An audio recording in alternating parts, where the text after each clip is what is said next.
안녕하세요. 토큰포스트 퇴근길 브리핑입니다. 단 하루 만에 비트코인 현물 ETF에서 무려 3억 3천만 달러가 넘는 자금이 빠져나갔습니다. 네, 엄청난 규모죠. 그러니까 거대 자본을 굴리는 월가의 기관 투자자들이 서둘러 짐을 싸고 있는 모습인데요. 그런데 같은 시간 워싱턴에서는 완전히 상반된 일이 벌어지고 있거든요.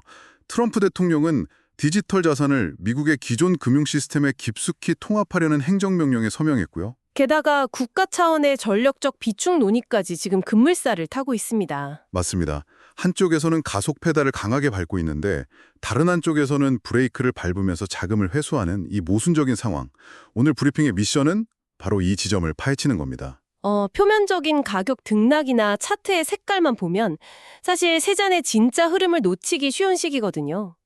워싱턴에서 벌어지는 거시적 정책 변화가 어떻게 엇박자를 내고 있는지, 또 그 이면에서 파생상품 시장의 투기 자본은 어떤 틈새를 노리는지 입체적으로 분석해 볼 필요가 있습니다. 먼저 오늘 시장의 전반적인 자금 흐름부터 살펴보겠습니다.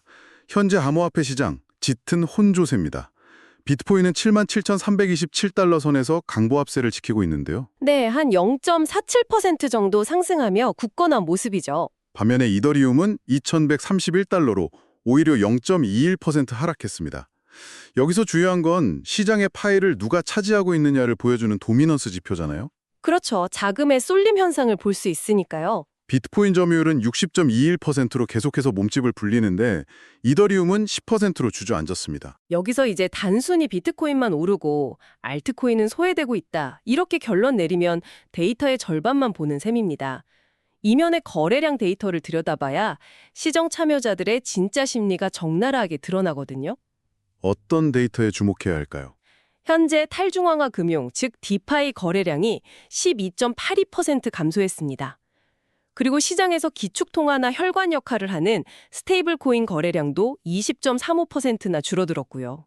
파생상품 거래량도 한 20% 감소했다고 하던데요. 네, 정확히 20.71% 감소했죠. 단기 변동성을 쫓는 자금마저 멈춘 겁니다. 거래 대금이 이렇게 전방위적으로 말라붙고 있다는 건 그러니까 약간 포커판에서 플레이어들이 갑자기 칩을 가슴 쪽으로 끌어당기면서 방어적인 태도를 취하는 것과 비슷해 보이네요. 아주 정확한 비유입니다. 완전히 카지노 밖으로 떠난 건 아니니까 비트코인이라는 대장주의 가격은 버티고 있지만요. 패가 어떻게 돌아가는지 확실히 보일 때까지는 섣불리 판돈을 걸지 않겠다는 의도로 읽힙니다. 미국 증시 흐름과 맞물려서 가장 안전하다고 평가받는 자산으로만 피신해 있는 거군요. 네, 그 관망세의 원인을 찾으려면 결국 투자자들이 지금 무엇을 두려워하고 또 무엇을 기다리고 있는지 정책의 층후를 뜯어봐야 합니다. 그 핵심이 바로 오늘 주요 이슈인 워싱턴의 움직임이겠네요. 첫 번째 팩트는 트럼프 대통령의 행정명령입니다. 디지털 자산과 혁신 기술을 기존 금융 서비스, 결제 시스템에 통합한다는 내용인데요. 일정이 상당히 공격적입니다. 맞습니다. 규제기관장들이 3개월 내에 기존 규정을 검토해서 가로막는 요소를 찾아내야 하고요. 6개월 내에는 혁신을 촉진할 구체적인 조치를 취해야 하죠. 이 행정명령은 이제 단순히 시장의 유동성을 공급해서 가격을 띄우려는 조치가 아닙니다. 글로벌 금융 시스템의 근간을 바꾸려는 설계도에 가깝거든요.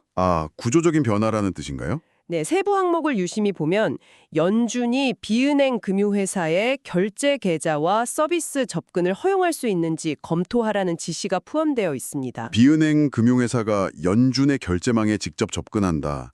이게 구조적으로 어떤 의미인가요? 사실 가상자산 기업들은 처음에 탈중앙화를 외치며 등장했는데 굳이 전통금융의 핵심부로 들어가려 하는 이유가 약간 의아하기도 하거든요.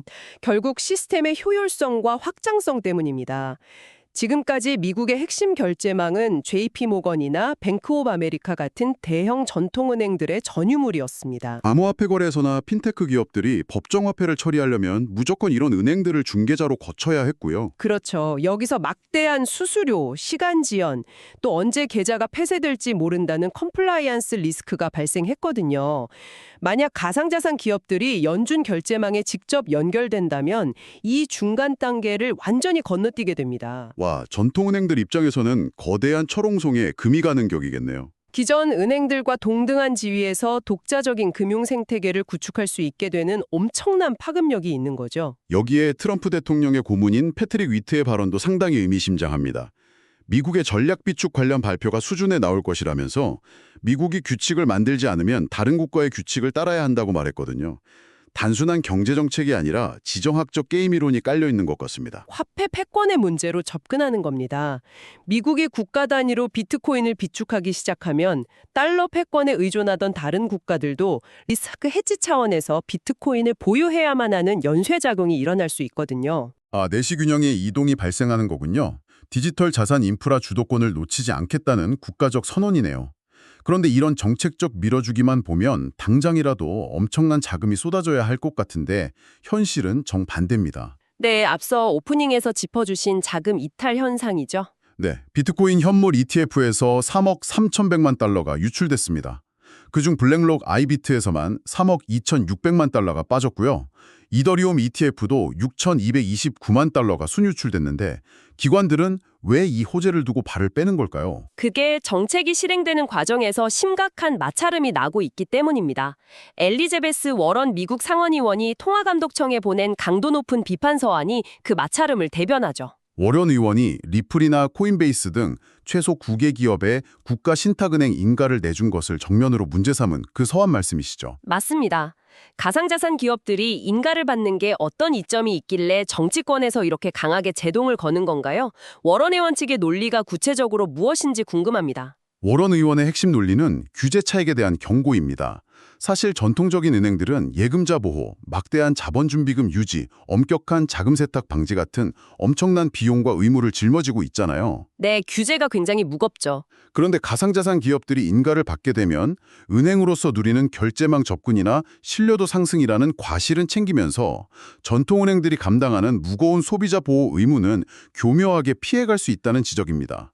기울어진 운동장이 만들어질 수 있다는 논리군요. 실제로 기존 금융권인 미국은행과 협회 역시 인가심사를 늦춰달라고 촉구하기도 했고요.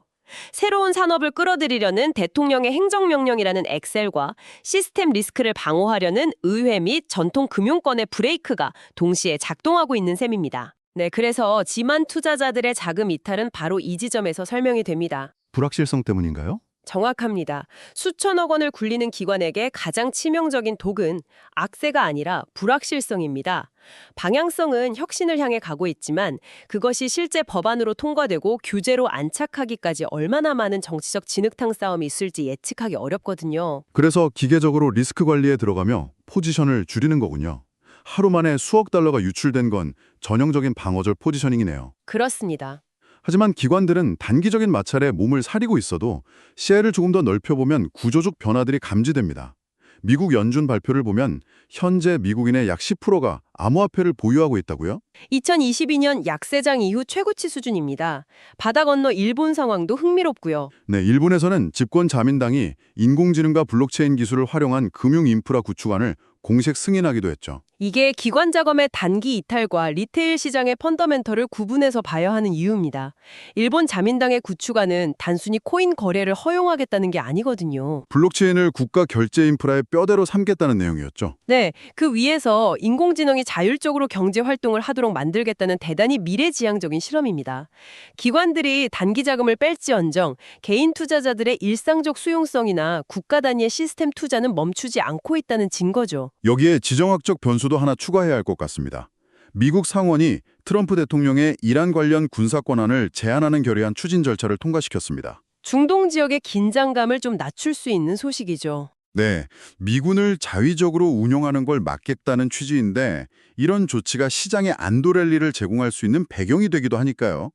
자, 이렇게 현물 시장은 수많은 변수 속에서 팽팽한 힘겨루기를 하며 눈치를 보고 있는데 파생상품 시장은 상황이 완전히 달랐다고요. 네, 불확실성 따위는 안중에도 없다는 듯이 치열한 전투가 벌어졌습니다. 레버리지를 사용하는 파생상품 시장은 현물 시장과 완전히 다른 호흡으로 움직이거든요.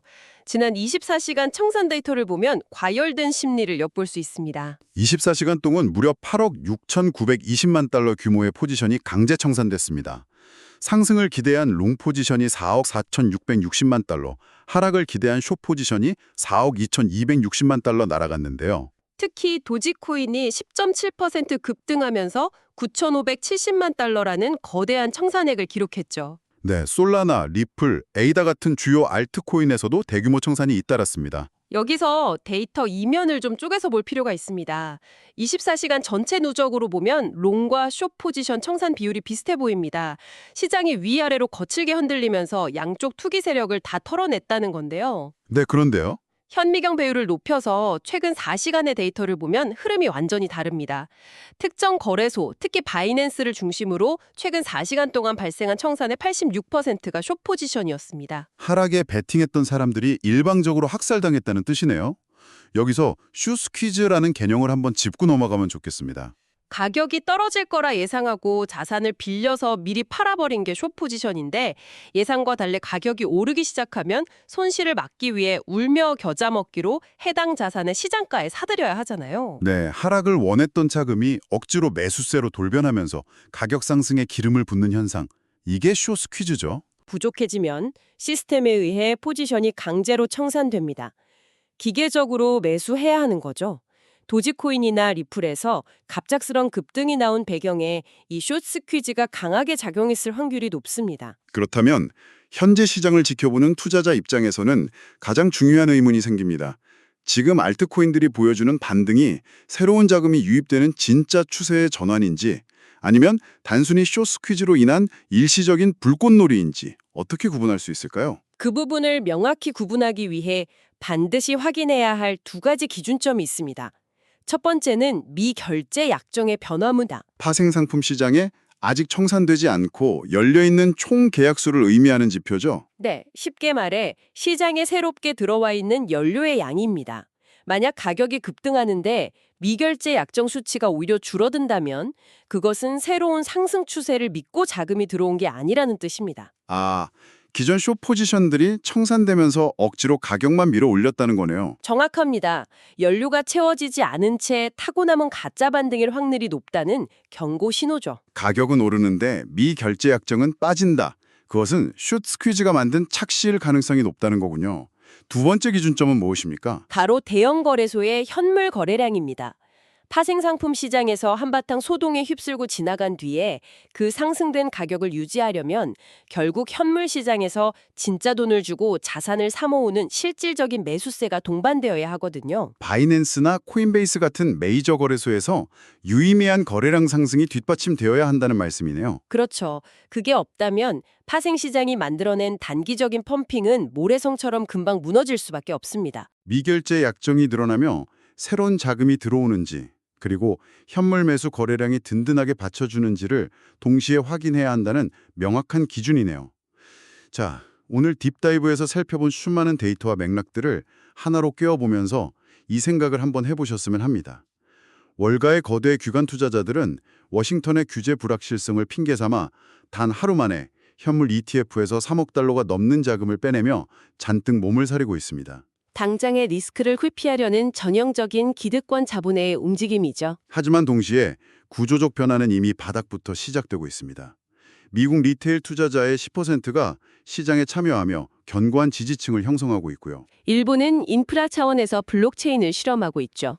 무엇보다 기존 금융권과 의회의 강력한 반발을 무릅쓰면서까지 암호화폐 생태계를 연준 결제망에 통합하고 전략적 비축을 추진하려는 행정부의 정책적 의지가 선명합니다. 불확실성을 피해서 도망치는 월가의 자본, 끈질기게 시장에 남아있는 리테일 투자자들, 그리고 새로운 금융 시스템의 규칙을 세우려는 워싱턴의 행정부. 과연 지금 이 거대한 전환의 시기에서 진짜 시장의 장기적인 방향성을 선점하고 있는 주체는 누구일까요? 차트의 가격표 뒤에 숨겨진 자본의 이동과 정책의 맥락을 읽어내는 통찰이 그 어느 때보다 필요한 시점입니다. 지금까지 토큰포스트 퇴근길 브리핑이었습니다. 시장의 흐름과 뉴스의 맥락을 이해하는 데 도움이